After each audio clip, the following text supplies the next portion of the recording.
What's going on, everybody? My name is Poxon Jr. and I'm here with Brian. Brian's going to be showing us the notorious 6-2. You're probably thinking, hey, what the hell is that, right? Well, it's kind of a bullshit tactic, really, and we're going to be showing it to you. So, Brian, why don't you first quickly just explain to us what the 6-2 is? So it's a way to make your first initial jab count as a heavy hit. So obviously everybody knows how to stun lock, right? Just a regular stun lock. Time it right, somebody, you know, gets knocked the fuck out. And then you have the wristwatch. And then you have brass knuckles. And then you have the regular 6-2, right? So, Brian, what you're saying is this tactic can be used with melee weapons? Mm-hmm. Mm-hmm. Do you need a melee weapon to do this? Absolutely not. You can just do it with your fists. Okay, Brian, why don't you just go ahead and show us that? Mistimed it there. There it is. And I'm down. So Brian's gonna get me back up now, and we're gonna be showing you just how OP this really is. So give us a moment here. Heal up. And I'm back to life, baby. All right, I'm gonna heal myself back to full health, and we're gonna go from there. This is how it's done with different melee weapons. So you might be asking yourself, hey, why are they showing this to us? And Brian's gonna answer that question. So Brian, go ahead. It's gonna add a little bit more nuance in melee fights. You know, there's ways to counter this. So the more people know, the more often people are gonna be able to defend against it, and it's just gonna add that layer of depth, that skill gap in melee combat within like freshy towns. You know. Because after a certain point, this isn't viable anymore. If you're going down south and you have half your stamina, you're not going to be meleeing anybody. But this is to make freshy towns a little bit more interesting, you know? So Brian, how easy is this to learn from a freshie perspective? The timing can be weird. It's definitely doable. It's just kind of like riding a bike. Just repetition, repetition, repetition. The timing in between like the actual first jab and the uppercut, to get the first jab to actually count as a heavy hit, that timing is very precise. So it's going to be frustrating. You're going to end up looking like this a lot of the time. Or you're going to end up doing this, and then meleeing again. Okay, so I understand the argument, but could one argue that this would indeed make combat worse in the server? And if that was the case, what would be your counter argument to that, Brian? I think that is more so a broad... I think it's more of a broad thing, right? Because you could just message Bohemia on the forums and just tell them to, you know, fix this thing, but it's been an issue for a really long time, and nobody's fixed it. And the people that have learned how to do it really well have gatekept it for a really long time, causing kind of like a unfair skill gap, because it's not knowable unless you know somebody who knows it. You know what I mean? At least with this, everyone knows how to do the thing. And until Bohemia fixes it, you might as well at least know how to defend against it. You know what I mean? Because not everyone is going to take the time. Of course, yeah. We sure do love you for showing us. So let's get this in action, Brian. Let's do this in a live fight. I'm going to actually put up a fight because I feel like our viewers here are going to want to see just how this works if I'm trying to actively block you. So I'm not going to go back. Come at me. Have at it.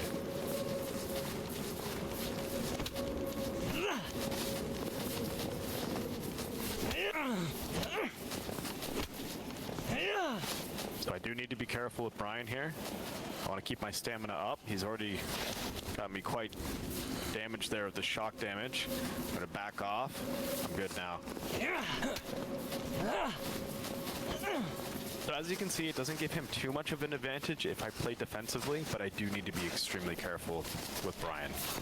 In this case, even if you do play defensively, it will end up being a total win for me, especially if you're only playing defensively.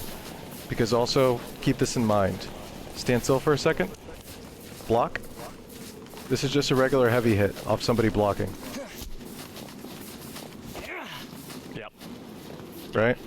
And since the jab is counting as a heavy hit, even if you're playing defensively, if I just do this for long enough, you're gonna die. You know what I mean? Yeah, so you are are dealing the damage and the shock damage. While I am pulling back and I'm, you know, able to regenerate that shock, I don't know how to recuperate, I guess.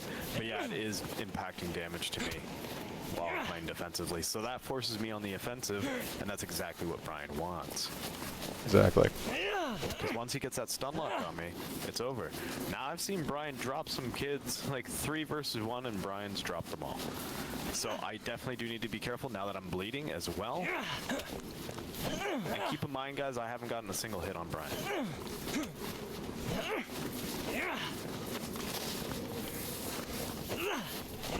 And now I'm in a bad spot with no stamina, and I'm in the red. So Brian's gonna back off, I'm gonna heal, I'm gonna concede to that fight.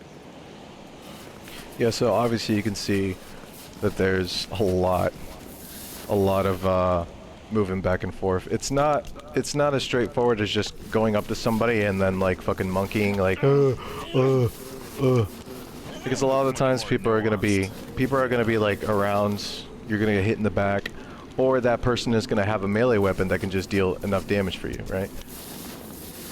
So how would I take this, and you take that, and let's go to town.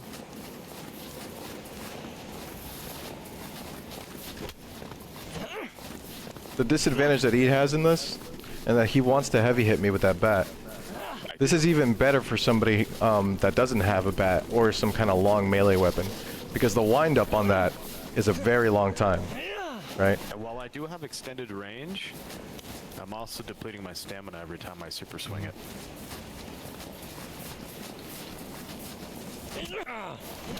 The wind up is a huge advantage for me right there, as you just saw.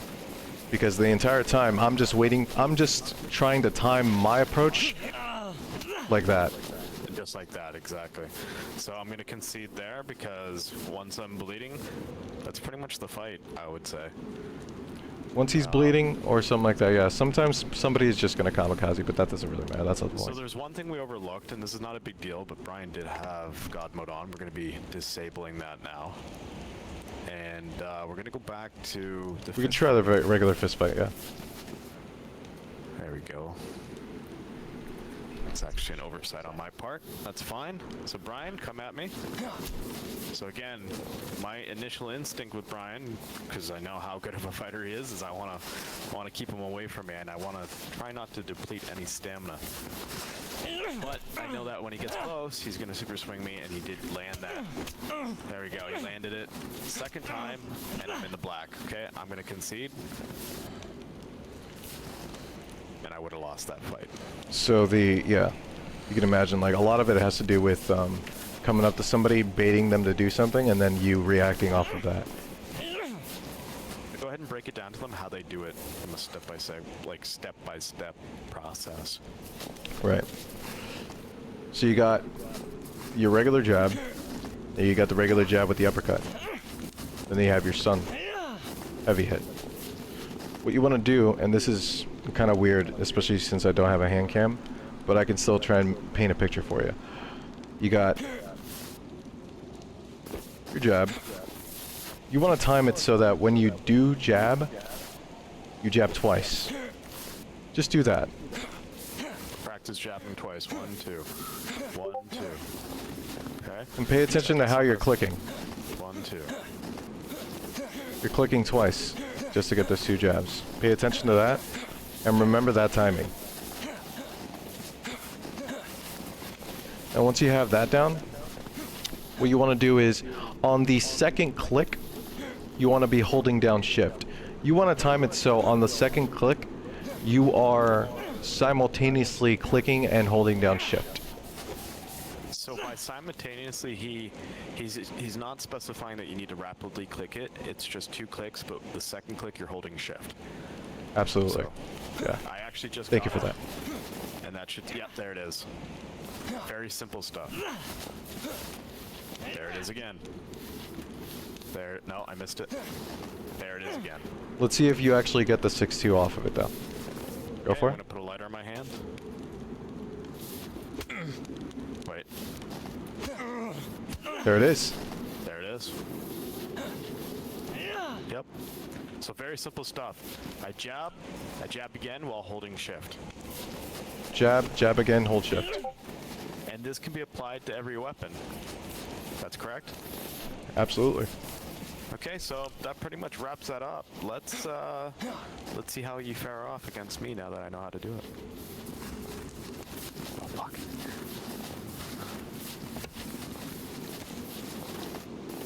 There it is, yeah. So you got it. Yeah, so Brian couldn't miss it even if he wanted to. That's in that case, if somebody has a bat like he just did and they know how to 6-2, I would never approach them the way I just did. I was counting on him missing that because if he had gotten it, he just had a barbed wire bat heavy hit me on my head. So I would have lost that fight. I would have lost that fight. I would have been knocked out immediately, yeah. Yeah. All right. Well, good fight. I think that wraps up the video, and it's pretty clean and concise. So, yeah. Also, just a little side note: if you ever get your hands on a sledgehammer or a mace, these are one hits off the 6-2. 100% every single time. Doesn't matter what the fuck. I mean, obviously, if they have a plate carrier on, I'm talking like a freshie town. If they're fucking, if you hit them anywhere, you hit them on the fucking toe, they're gonna go down, right? So you take off your, take off your. I'll see what it does with it, and then I'll take it off after I've done healing. That's just one hit.